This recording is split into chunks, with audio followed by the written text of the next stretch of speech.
उत्तर प्रदेश के अमेठी में 3 दिवसीय दौरे पर केंद्रीय मंत्री स्मृति ईरानी किसान गोष्ठी के मंच से किया गांधी परिवार पर हमला, कहा अमेठी को विकास से दूर रखा।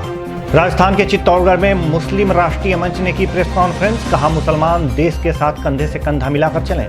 यूपी के अयोध्या में इलेक्ट्रॉनिक्स डीलर्स एसोसिएशन की बैठक, जीएसटी एवं लेबर की समस्याओं पर हुआ मंथन। नमस्कार, आरबीएन भारत देख रहे हैं आप। मैं हूं देवेंद्र कुशवाहा। रुख करते हैं खबरों की तरफ। उत्तर प्रदेश के अमेठी में केंद्रीय मंत्री स्मृति ईरानी एवं अमेठी सांसद अपने संसदीय क्षेत्र के 3 दिवसीय दौरे पर हैं। उन्होंने पहले ही दिन कांग्रेस और गांधी परिवार पर जमकर हमला बोला। स्मृति ने कहा कि 2014 का वह दंगल मैं आज भी नहीं भूल पाऊंगी, जब गांव-गांव, पार्क जनता से मिलने के बाद अमेठी का सच उजागर हुआ। बरसों से जिस परिवार ने अमेठी की पुण्य भूमि से अपनी राजनीति को सींचा, उस परिवार ने अमेठी की जनता को विकास से जानबूझकर दूर रखा। विकास की दृष्टि से अमेठी की जनता का तिरस्कार किया ताकि वह सोने के महलों में रह सके। पीएम किसान योजना के अंतर्गत 18,000 करोड़ रुपया सीधा किसानों के बैंक के खाते में अर्जित कराया। अमेठी लोकसभा क्षेत्र में इसी मंच पर हम सब ने देखा कि 39 करोड़ रुपया, लगभग 40 करोड़ के आसपास का पैसा साइड से आके आप कर सकते थे, 1 लाख से ज्यादा साइड से आके बूम लगा सकते थे। हमने प्रधानमंत्री के गमलों के माध्यम से प्राप्त होते देखा। अमेठी लोकसभा क्षेत्र में सलोन, जो रायबरेली जिला का एक अंश है, उसको अगर संख्या मिला दें तो लगभग 3,27,000 किसानों को मात्र इस लोकसभा क्षेत्र में पीएम किसान सम्मान निधि के अंतर्गत लगभग 350 करोड़ की सुविधा उन्होंने उपलब्ध कराई है, जिसके लिए अमेठी के किसान परिवारों की ओर से मैं माननीय प्रधानमंत्री जी का विशेष आभार और अभिनंदन व्यक्त करती हूँ। ये भी कहना उचित होगा, मुख्यमंत्री योगी जी ने अपने चुनाव के संकल्प को पहले ही कैबिनेट के अपने निर्णय में फलीभूत करते हुए प्रदेश के 86 लाख किसानों का ऋण माफ किया, जिसमें से लगभग 40,000 से ज्यादा किसान अमेठी के थे। 196 करोड़ का ऋण माफ अमेठी के किसानों का मुख्यमंत्री योगी आदित्यनाथ जी ने किया। आज अटल जी की स्मृति में सुशासन दिवस के अवसर पर नरेंद्र मोदी जी और मुख्यमंत्री योगी जी दोनों को अमेठी के किसान परिवारों की ओर से आभार व्यक्त करते हैं। धन्यवाद। उत्तर प्रदेश के फिरोजाबाद में पूर्व प्रधानमंत्री व भारत रत्न अटल बिहारी वाजपेयी की जयंती धूमधाम से मनाई गई। इस मौके पर जगह जगह कार्यक्रम भी आयोजित किए गए। इसी क्रम में फिरोजाबाद के नगर सिरसागंज क्षेत्र के सिरसा खास गाँव में प्राथमिक विद्यालय पर अटल बिहारी वाजपेयी की जयंती को सुशासन दिवस के रूप में मनाया गया। इस कार्यक्रम के बारे में बताइए आप। आज हमारे परम श्रद्धेय अटल बिहारी वाजपेयी जी का जन्मदिन है, तो सुशासन दिवस के अवसर पर पार्टी ने इसको एक किसान पर्व के रूप में मनाने का जो कार्य किया है, माननीय मोदी जी ने किसानों के लिए 18,000 करोड़ आज डायरेक्ट किसान सम्मान निधि के रूप में उनके खातों में ट्रांसफ़र किए हैं। उसके अलावा ये अपना किसान का जो MSP वाला बिल है, उसके बारे में किसानों से संवाद भी कर रहे हैं और सीधे उनसे उनके खाते में जो रकम ट्रांसफ़र की है, पूरा किसानों के रूप में आज हम माननीय परम श्रद्धेय अटल जी का कार्यक्रम मना रहे हैं। आज हमारे संगठन के द्वारा, भारतीय जनता पार्टी के संगठन के द्वारा आज सुशासन दिवस के रूप में आज हर ग्राम पंचायत स्तर पर, ब्लॉक स्तर पर एक जो कार्यक्रम माननीय हमारे भारतीय जनता पार्टी के जनक और हमारे देश के पूर्व प्रधानमंत्री अटल बिहारी वाजपेयी जी की जयंती के अवसर पर आज किसानों के प्रति जो धरना प्रदर्शन जो चल रहा है, उसके लिए हमारे देश के मुखिया माननीय मोदी जी ने किसान भाइयों को, आम जन को संबोधित किया है और प्रत्येक किसान के खाते में करीब 9 करोड़ किसान बंधुओं के खाते में सीधे आज 2,000 रुपये जो उत्तर प्रदेश के आजमगढ़ में भारत के पूर्व राष्ट्रपति एवं विश्वकर्मा समाज के गौरव स्वर्गीय ज्ञानी जैल सिंह की पुण्यतिथि आजमगढ़ नरौली स्थित विश्वकर्मा भवन सभागार में मनाई गई। कार्यक्रम के मुख्य अतिथि अखिल भारतीय विश्वकर्मा शिल्पकार महासभा के राष्ट्रीय अध्यक्ष एवं पूर्व मंत्री राम आश्रय विश्वकर्मा ने ज्ञानी जैल सिंह के चित्र पर माल्यार्पण कर श्रद्धांजलि अर्पित की।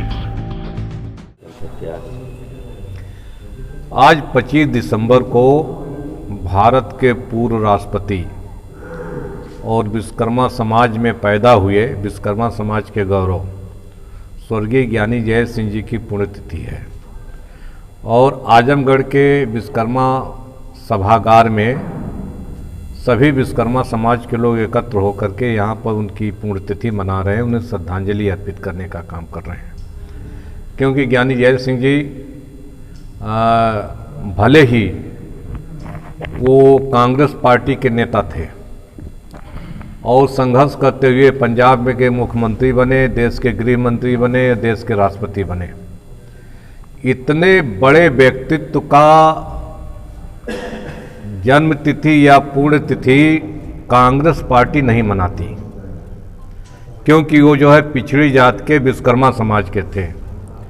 लेकिन विश्वकर्मा महासभा हर वर्ष उनका जन्म तिथि या पूर्ण तिथि मना करके अपने महापुरुष को याद करती है और हम ये पूरे समाज में संदेश देने का काम कर रहे हैं कि ज्ञानी जय सिंह अपने संघर्ष के बल पर के आगे बढ़े थे, परिश्रम करते हुए आगे बढ़े थे और इन्होंने पूरे देश में संदेश दिया कि अगर व्यक्ति के मन में सच्ची निष्ठा, लगन और परिश्रम करने की क्षमता हो तो जाति कभी आड़े नहीं आती। गरीब व्यक्ति भी साधारण परिवार में पैदा होकर के बड़े से बड़ी कुर्सी तक पहुंच सकता है। तो उनकी पुण्यतिथि में सर क्या? अयोध्या जनपद में इलेक्ट्रॉनिक्स डीलर्स एसोसिएशन की बैठक एक स्थानीय होटल में संपन्न हुई। इस बैठक में जीएसटी और इलेक्ट्रॉनिक्स शोरूम में काम करने वाले श्रमिकों की समस्याओं के विषय पर चर्चाएं भी की गईं। वहीं इलेक्ट्रॉनिक्स डीलर्स एसोसिएशन के पदाधिकारियों ने समस्या के निदान पर श्रम आयुक्त, प्रवर्तन और कर विभाग के अधिकारी मौजूद रहे। व्यापारियों ने जीएसटी नियमों को लेकर समस्याओं पर भी चर्चा की। बैठक में अधिकारियों ने व्यापारियों के टैक्स भुगतान की समस्याओं के निराकरण में सहायता उपलब्ध कराने का आश्वासन दिया।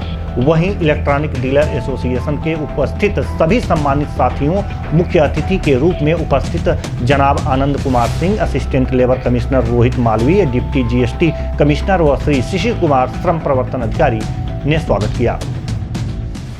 इलेक्ट्रॉनिक एसोसिएशन द्वारा आज विभिन्न जैसे श्रम विभाग हो गया, आपका जो है वाणिज्य कर विभाग हो गया, इससे संबंधित व्यापारियों को जानकारी देने के लिए जो है इस जो है कार्यशाला का जो है आयोजन किया गया है, जिसमें विभिन्न प्रकार के एक दूसरे विभागों के नियम कानून है व्यापारियों तक पहुँचे और व्यापारियों तक अच्छे ढंग से पहुँचने का उसका व्यापारी जो है उसका प्रतिपालन भी अच्छी ढंग से करे, इसलिए इस कार्यक्रम का जो है ये आयोजन किया गया। व्यापारी है जिसको इनपुट चाहिए तो GSTR 1 अगर विक्रेता व्यापारी दाखिल कर देगा, जो कि हम लोगों का भी मंतव्य यही है कि GSTR 1 अगर वो दाखिल कर देता है तो उसको उसका इनपुट मिल जाएगा। एक्स्ट्रा पहले 20% ज़्यादा ले सकते थे, बाद में उसको 10% किया गया और अब रिसेंटली उसको 5% एक्स्ट्रा वो ले सकते हैं। लेकिन आपको कन्विंस करना होगा अपने विक्रेता व्यापारी को कि वो GSTR 1 फाइल करे। GSTR 1 फाइल करेगा, आपके 2A में आ जाएगा, आप ले पाएंगे। देखिए 19-20 के लिए तो है कि जनवरी 19 से आप कर सकते हैं जी, और जो पिछला गया उसमें आप फाइनल जो आपका रिटर्न है उसमें आप 9 में कर सकते थे। अगर बिल नंबर सर सेम है और अमाउंट का कुछ डिफरेंस हो गया है सर, उसके लिए कोई अमेंडमेंट? आजमगढ़ जिले के बीजेपी भाजपा नगर कार्यालय पर पूर्व प्रधानमंत्री स्वर्गीय अटल बिहारी वाजपेयी व मदन मोहन मालवीय की जयंती मनाई गई। इस अवसर पर नगर अध्यक्ष व कार्यकर्ताओं ने अटल बिहारी वाजपेयी व मदन मोहन मालवीय के चित्र पर माल्यार्पण कर श्रद्धांजलि अर्पित की और उनके पद चिन्हों पर चलने का संकल्प लिया। आज हम लोग यहाँ भारतीय जनता पार्टी आजमगढ़ नगर कार्यालय पे भारत रत्न पूर्व प्रधानमंत्री श्रद्धेय अटल बिहारी वाजपेयी जी और पंडित मदन मोहन मालवीय जी की जयंती मनाने के लिए उपस्थित हुए हैं। जैसा कि आप सभी लोगों को जानकारी है, पंडित अटल बिहारी वाजपेयी जी जो कि भारतीय जनता पार्टी के संस्थापक रहे और उन्होंने ही भारतीय जनता पार्टी को आज इस स्तर तक पहुंचाया है जो कि आप सभी लोग देख रहे हैं। आज पूरे देश में भारतीय जनता पार्टी की सरकार लगभग हर जगहों पे है। जम्मू कश्मीर जैसे जगह पे जहाँ पे कि भारतीय जनता पार्टी का कभी कमल खिलता ही नहीं था, आज वहाँ भी भारतीय जनता पार्टी अपनी सरकार बनाने के पक्ष में है। उत्तर प्रदेश के आजमगढ़ प्रभारी मंत्री सुरेश राणा ने आजमगढ़ के कृषि महाविद्यालय कोटवा में पूर्व प्रधानमंत्री स्वर्गीय अटल बिहारी वाजपेयी के जन्मदिन पर किसानों के साथ प्रधानमंत्री नरेंद्र मोदी द्वारा किसानों को वर्चुअल संबोधन किए जाने वाले कार्यक्रम में हिस्सा लिया। इस अवसर पर किसान प्रदर्शनी का भी आयोजन किया गया और किसानों के लिए बनाए गए किसान बिल पर भी किसानों को बिल की अच्छाइयों से अवगत कराया गया। निश्चित रूप से मैं सबसे पहले अभिनंदन करता हूं देश के यशस्वी प्रधानमंत्री आदरणीय श्री नरेंद्र मोदी जी का कि उन्होंने आज 18,000 करोड़ रुपए से ज़्यादा की राशि सीधे 9 करोड़ से ज़्यादा किसानों के खाते में ट्रांसफ़र की है। इसके लिए मैं करोड़ों किसान भाइयों की ओर से माननीय प्रधानमंत्री जी का अभिनंदन करना चाहता हूँ। आज पूर्व प्रधानमंत्री आदरणीय अटल बिहारी वाजपेयी जी का जन्मदिन है और आज मैं देख रहा हूं कि किस तरह किसानों में उत्साह है और लगातार सुबह से ही किसान भाई माननीय प्रधानमंत्री जी के उद्बोधन को सुनने के लिए बेताब हैं और एकचित्त होकर के पिछले 2.5 घंटे से सारे किसान भाइयों ने इस कार्यक्रमों में सहभागिता की है। मैं उन तमाम किसान भाइयों का हृदय से आभारी हूँ। साथ ही साथ प्रधानमंत्री जी ने किसान हित में किए गए फैसले, किसानों के हित में लाए गए कानून तमाम पर विस्तार से चर्चा की है। बिहार के बेतिया जिले के नरकटियागंज में एसपी उपेंद्र नाथ वर्मा देर संध्या एकाएक शिकारपुर थाने पहुंचे। एसपी के पहुंचने पर पुलिसकर्मियों के बीच हड़कंप मच गया। निरीक्षण के दौरान एसपी श्री वर्मा ने शिकारपुर थाना अध्यक्ष को रात्रि गश्त एवं लंबित मामले पर विशेष ध्यान देने के लिए निर्देशित किया। साथ ही शराबबंदी के अभियान में तेजी लाए जाने को कहा। मौके पर अनुमंडल पुलिस पदाधिकारी कुंदन कुमार, थानाध्यक्ष कृष्ण कुमार गुप्ता सहित अन्य पुलिसकर्मी मौजूद रहे। थाने के केस डिस्पोजल, क्राइम कंट्रोल और अन्य चीज़ों के लिए निर्देशित किया गया है। खास करके रात्रि गश्ती और शराबबंदी के विरुद्ध जो लगातार अभियान चलाया जा रहा है जिला पुलिस के द्वारा, उसमें और सक्रियता से छापेमारी करने और कार्रवाई करने के लिए निर्देशित किया गया है। और इसके साथ साथ जो पुराने पेंडिंग केसेस हैं उनको भी अधिकाधिक डिस्पोजल के लिए भी निर्देशित किया गया है। उत्तर प्रदेश के आजमगढ़ में प्रभु ईसा मसीह का जन्मदिन हर्षोल्लास के साथ मनाया गया। दीवानी कचहरी स्थित होली ट्रिनिटी चर्च में प्रार्थना सभा की गई। फादर मोरिसन ने यीशु का संदेश पढ़कर सुनाया और अनुयायियों को उनके मार्ग पर चलने का संकल्प दिलाया। अभी 1 महीने से हमारी पोस्टिंग आजमगढ़ होली कम्युनिकल चर्च में हुई और मैं इस समय यहाँ का पास्टर पुलिस चार्ज करके यहाँ पे। आज क्या कार्यक्रम आज किया गया है जी? आज क्या क्या कार्यक्रम यहाँ आयोजित किया आज का कार्यक्रम कोई खास नहीं। आज जैसे साधारण चर्च लगती रही वैसे ही आज का ये सर्विस हुई है। और प्रभु यीशु मसीह के उस जन्म उत्सव के बारे में, के प्रेम के बारे में इसे समय बताया गया है ताकि लोग प्रभु यीशु मसीह के उस जन्म उत्सव को जो मनाते हैं उसका मतलब समझ सके। राजस्थान के चित्तौड़गढ़ में अयोध्या में बनने वाले श्री राम मंदिर निर्माण के लिए निधि समर्पण अभियान की शुरुआत करने का निश्चय किया गया। यह निधि समर्पण अभियान 15 जनवरी से 27 फरवरी तक देश भर में चलेगा, जिसमें लगभग 40 लाख कार्यकर्ता घर घर जाकर श्री राम मंदिर निर्माण के लिए सहयोग प्राप्त करेंगे। यह अभियान दुनिया का सबसे बड़ा संपर्क अभियान होगा।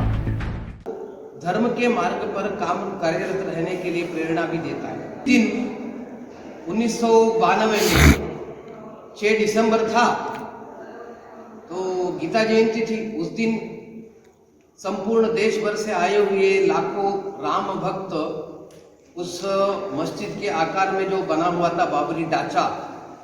गोपाल क्षेत्र संगठन मंत्री विश्व हिंदू परिषद।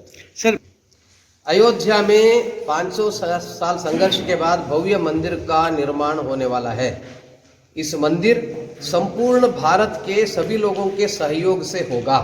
राजस्थान के चित्तौड़गढ़ जिला मुख्यालय पर संचालित हो रहे सबसे बड़े जिला राजकीय सांवलिया जी चिकित्सालय और राजकीय महिला और बाल चिकित्सालय के चिकित्सकों का मरीजों और कर्मचारियों के प्रति अभद्रतापूर्ण व्यवहार के मामले थमने का नाम नहीं ले रहे, जिसमें बुधवार को जिला राजकीय चिकित्सा के पीएमओ के खिलाफ महिला स्वास्थ्य कर्मी ने जिला कलेक्ट्रेट से मिलकर उनके साथ अभद्र तरीके से व्यवहार करने का आरोप लगाया था। वहीं एक बार फिर महिला एवं बाल चिकित्सालय में ऐसी ही मामला सामने आया है, जिसमें महिला चिकित्सक प्रतिभा सनाढ़ और ड्यूटी पर तैनात नर्सिंग कर्मियों के कसापन तहसील से अपने परिजनों के साथ प्रसव कराने आई लक्ष्मी जाट के साथ अभद्र भाषा का प्रयोग किया और उसे रेफर कर दिया। मजबूर होकर प्रसूता को मुख्यालय के ही एक निजी चिकित्सालय में उपचार के लिए भर्ती कराना पड़ा, जिसकी शिकायत लेकर प्रसूता के परिजनों ने जिला के शर्मा से मिलकर कठोर कार्रवाई करने की मांग की। उत्तर प्रदेश के गाजियाबाद जिले के लोनी ब्लॉक में किसान गोष्ठी और किसान सम्मेलन का आयोजन हुआ, जिसमें मुख्य अतिथि के तौर पर भाजपा राष्ट्रीय महामंत्री अरुण सिंह ने किसानों को संबोधित किया। राष्ट्रीय महामंत्री अरुण कुमार सिंह ने पूर्व प्रधानमंत्री अटल बिहारी वाजपेयी को श्रद्धा सुमन अर्पित करते हुए कहा कि कृषि सुधार कानून पर विपक्ष भ्रम और झूठ फैलाने की कोशिश कर रहा है। विधायक नंदकिशोर गुर्जर ने कहा कि लोनी की 18 लाख जनता प्रधानमंत्री नरेंद्र मोदी द्वारा लाए गए कृषि सुधार कानून का राष्ट्रहित में समर्थन करती है। और देश का किसान मोदी जी के साथ में है। शरद पवार जी भी कभी कभी निकल कर वो भी इसी कृषि सुधार का विरोध कर रहे हैं। शरद पवार जी जब केंद्र में कृषि मंत्री थे, महाराष्ट्र में उनकी सरकार थी, तो महाराष्ट्र में खरीदी के लिए 450 करोड़ रुपए खर्च हुए थे 5 साल। हमारी सरकार ने 8,500 एनडीए ने खर्च किया खरीदी के लिए। देश के कोने कोने में मैं गया हूँ, कहीं भी किसी प्रकार का कोई आंदोलन नहीं है। किसान मोदी जी को समर्थन कर रहे हैं क्योंकि उन्होंने देखा कि एक एक करके, चाहे नीम कोटेड यूरिया हो, प्रधानमंत्री फसल बीमा योजना हो। भारत रत्न अटल बिहारी वाजपेयी और पंडित मदन मोहन मालवीय की जयंती पर अखिल भारत वर्षीय ब्राह्मण सभा की ओर से विविध कार्यक्रम का आयोजन किया गया। लोग रिक्शा स्टैंड पर पहुंचकर मदन मोहन मालवीय और अटल बिहारी वाजपेयी के चित्र पर पुष्प अर्पित किया और उनके बताए मार्ग पर चलने का संकल्प भी लिया। इस दौरान जरूरतमंदों में वस्त्र, जैकेट और कंबल वितरण किया गया। हमारा नाम ब्रजेश कुमार दुबे है। हम प्रदेश अध्यक्ष अखिल भारतवर्षीय ब्राह्मण समाज के उत्तर प्रदेश के प्रदेश अध्यक्ष हैं। आज देश की महान विभूतियां जिन्होंने अपने जीवन में बहुत बड़ा समर्पण किया, उन महामना की हम जयंती मना रहे हैं। पंडित मदन मोहन मालवीय जी, पंडित श्रद्धेय श्री अटल बिहारी वाजपेयी जी, जो भारत रत्न से सम्मानित हैं, उनका जन्मदिन आज हम लोग जन्म समारोह के उपलक्ष्य में अपने ब्राह्मण समाज और अन्य समाज के लोगों के साथ मिलकर मना रहे हैं। राजस्थान के चित्तौड़गढ़ में मुस्लिम राष्ट्रीय मंच के प्रदेश अध्यक्ष आबिद शेख ने कहा कि हमारा लक्ष्य है कि हमारे देश का मुसलमान ईमानदारी के साथ कंधे से कंधा मिलाकर देश की उन्नति के लिए प्रयास करे। मुस्लिम राष्ट्रीय मंच के प्रदेश अध्यक्ष ने यह बातें जिला मुख्यालय पर एक प्रेस वार्ता के दौरान कही। आबिद शेख, प्रदेश संयोजक मुस्लिम राष्ट्रीय मंच राजस्थान। इसके लिए 24 दिसंबर हमारा स्थापना दिवस है, उसके उपलक्ष्य में हमने आज इस कार्यक्रम को 25 दिसंबर को हमने आयोजित किया है। हमारा लक्ष्य हर हिंदुस्तानी मुसलमान अपनी सोच बूझ, अपनी समझ और सूझबूझ के साथ, अपनी अकल और शऊर के साथ, अपनी हिम्मत के साथ इस देश में कंधे से कंधा मिलाकर हर भारतवासी का साथ दे और देश को उन्नति और तरक्की और खुशहाली और मजबूती के लिए अपना योगदान देता आया है और देता रहे। प्रदेश को साथ दे चुके हैं। सर, अगर बात की जाए मुस्लिम, अनुभव ये रहा है कि हमारे आबिद साहब जो प्रदेश अध्यक्ष हैं, 10 साल पहले हमको इन्होंने जोड़ा। गुजरात भी हम लोग जहाँ जहाँ इंद्रजीत भाई साहब का हमें आदेश मिलता है, जहाँ गलतफहमियाँ होती है, हम लोग साथ टीम बना के जाते हैं, उन गलतफहमियों को दूर करते हैं और दोनों आपस में मोहब्बत और इत्तेफाक की हम लोग उनको देते हैं कि नसीहत देते हैं और उनके साथ काफ़ी हमारा मेलजोल बढ़ता है और इस तरह से हमने कई जगह आपसी झगड़े खत्म किए हैं और कई जगह मेंबर बढ़ाए और हिंदुस्तान में आज की तारीख में हमारे लाखों मेंबर जुड़ चुके हैं और डे बाई डे डेली के हमारे मेंबर जुड़ रहे हैं। रोज नई खबर आती है कि आज हम मुस्लिम राष्ट्र मंच से जुड़ना चाहते हैं और जुड़ के वो समाज में जाके आगे काम कर रहे हैं। आने वाले टाइम में हमारे मंच बहुत आगे जाएगा। 10 साल में उत्तराखंड के उधम सिंह नगर के खटीमा तहसील क्षेत्र में सरकार द्वारा निर्धारित कोविड-19 के नियम विरुद्ध एक प्राइवेट विद्यालय में छोटी कक्षाओं को संचालित कर मनमानी करने का मामला प्रकाश में आया है। गौरतलब है कि कोरोना वायरस के चलते संक्रमण की सुरक्षा के दृष्टिकोण से सरकार ने छोटी कक्षाओं को संचालित करने पर प्रतिबंध लगा रखा है। फिर भी कुछ प्राइवेट विद्यालय मनमानी कर सरकार के नियमों की धज्जियां उड़ा रहे हैं और बच्चों के स्वास्थ्य को खतरे में डाल रहे हैं। कौन सी क्लास में पढ़ते हो आप और कौन से स्कूल में पढ़ते हो?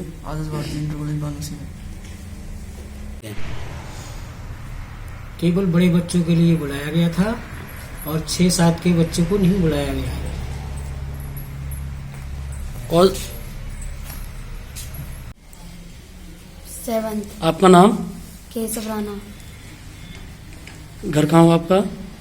बानुसी। ये कौन सा स्कूल है जहाँ पढ़ते हो आप? आदर्श भारती इंटर कॉलेज बानुसी। देश के प्रधानमंत्री नरेंद्र मोदी ने जहां पूर्व में पूरे देश में स्वामित्व योजना की शुरुआत की थी, इस योजना के तहत आबादी क्षेत्रों में रहने वाले लोगों को उनकी जमीनों के स्वामित्व कार्ड बनाए जाएंगे और उनका वितरण किया गया। वहीं इस योजना के तहत खटीमा तहसील में भी प्रशासन द्वारा ड्रोन के माध्यम से खटीमा के आबादी क्षेत्रों में गांवों का भूमि सर्वे कर स्वामित्व कार्ड बनाए जाने की शुरुआत की गई थी। वहीं आज खटीमा तहसील प्रशासन ने शिविर लगाकर खटीमा क्षेत्र के लगभग 30 गांव के लोगों को स्वामित्व कार्ड का वितरण किया। इस अवसर पर मुख्य अतिथि के तौर पर क्षेत्रीय विधायक पुष्कर सिंह धामी और राज्य किसान आयोग के उपाध्यक्ष राजपाल सिंह भी शामिल हुए। हमारे इस सीमांत क्षेत्र में जो 1960 से लेकर अब तक यहाँ पर ऐसे लोग गरीब मजदूर और किसान जो अपने घरों में रह रहे थे लेकिन उनका घर का पूरा मालिकाना हक नहीं था, उनको भी स्वामित्व योजना का लाभ आज के दिन से मिलना शुरू हुआ है। आज उनको जो है हम लोगों ने लगभग 350 के लगभग इस क्षेत्र के ऐसे लोगों को स्वामित्व योजना के कार्ड भी बांटे। रामनगरी अयोध्या में ईसा मसीह का जन्मदिन मैरी क्रिसमस को धूमधाम से मनाया गया। इस दौरान चर्च में ईसाई और अन्य समुदाय के लोगों ने विश्व शांति के लिए प्रार्थना की। क्रिसमस के मौके पर पूरा चर्च सजाया गया था। चर्च परिसर में प्रभु ईसा मसीह के बाल्यकाल की मनोहारी झांकी भी लगाई गई थी।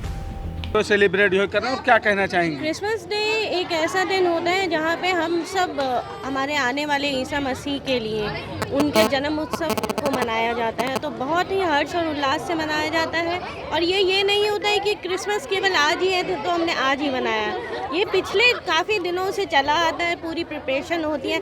आज के दिन उनका जन्म उत्सव मनाया जाता है ताकि हमारे आने वाले जीवन में जिस तरह की खुशियाँ आती रहें, कोई भी मुसीबत है तो वो प्रभु ईसा मसीह के द्वारा सारी परेशानियां दूर हों और हमारा आने वाला नया साल प्रभु परमेश्वर की दया से आगे बढ़ते रहें। किस तरह से आपने सेलिब्रेट किया है? हमने पहले तो चर्च से रिलेटेड अभी ये चीज़ें हैं, बाकी घर में दोस्त वगैरह आते हैं, परिवार आता है, सब इकट्ठे होते हैं, खाना वगैरह बनता है। बाकी फिर वो ये एक उत्सव इस तरीके से हो जाता है कि हम प्रभु परमेश्वर के नाम पे इकट्ठा होते हैं, सब एक दूसरे के साथ अच्छी अच्छी बातें शेयर करते हैं, सब एक दूसरे के साथ टाइम, क्योंकि आजकल के इतने बिजी माहौल के अंदर जिस तरह का ये कोरोना का चल रहा है, लोगों को एक दूसरे से मिलने का टाइम नहीं मिल पा रहा। ये एक पर्व हो रहा है कि एक प्यार का संदेश दे रहा है कि हम सब आके एक साथ मिल सकें, अपने परिवार के साथ रिश्ते मजबूत कर सकें। जितना ज़्यादा हम एक दूसरे के वक्त बिताएंगे उतना ज़्यादा हम रिश्ते में एक स्ट्रॉन्ग हो सकते हैं। तो ये एक टाइम रहता है कि आप सब एक साथ होकर अपने परिवार के साथ, अपने प्यार मोहब्बत के साथ, अपने बच्चों के साथ समय बिता के प्रभु परमेश्वर को याद करके समय को बिता। आज के दिन क्या कहेंगे जो है, आज के दिन क्या कहेंगे जो आज के दिन ये ज़रूरी है कि देखिए आजकल के टाइम में जिस तरीके का माहौल है, प्यार मोहब्बत बहुत ज़्यादा ज़रूरी रह गया है। और आप चाहे दूर से ही मिल रहे हैं लेकिन मिल रहे हैं, एक दूसरे से प्यार मोहब्बत रख रहे हैं, वो इम्पोर्टेंट है। प्रभु परमेश्वर भी उसी लिए दुनिया में आए कि मैं प्यार बांट सकूं। कह रहे कि अपने आप से तो सभी प्यार कर सकते हैं, मैं बाकी सबसे अनजान लोगों से प्यार कर सकूं। इसलिए जो क्रिसमस रहता है वो सभी के लिए रहता है, इसलिए चर्चेज जो रहती है सभी के लिए खुली होती है, किसी रिस्ट्रिक्टेड क्रिश्चियन के लिए नहीं रहती है। जिस समाज के भी चाहे प्रभु परमेश्वर के दर्शन के लिए, क्रिसमस के लिए चर्च में आ सकते हैं। गीता राजपूत चार्ल्स। मध्य प्रदेश के मुरैना जिले में अज्ञात वाहन की टक्कर से एक युवक की मौत हो गई। सूचना पर पहुंची पुलिस ने युवक की पहचान विश्वंभर गुर्जर के रूप में की। परिजनों का कहना है कि युवक मजदूरी करने के लिए घर से निकला था और यह दुर्घटना हो गई। पुलिस ने शव को कब्जे में लेकर पोस्टमार्टम के लिए भेज दिया है। टैनीपुरा से आया हूँ, मेरा नाम बीएन सिंह है। मेरा ये छोटा भाई है, सवेरे मजदूरी के लिए जाता था तो घर से 5 बजे निकला और मुझे पता चला बाद में कि तेरे भाई से कोई घटना हुई है, तो मैं वहाँ समय जगह पे पहुँचा तो मेरे को मृतक मिला। किसी अज्ञात वाहन ने उसको टक्कर मार दी थी। मैं उसको लेकर हॉस्पिटल पीएम के लिए आया। फिलहाल इस बुलेटिन में इतना ही। मुझे दीजिए इजाजत। नमस्कार।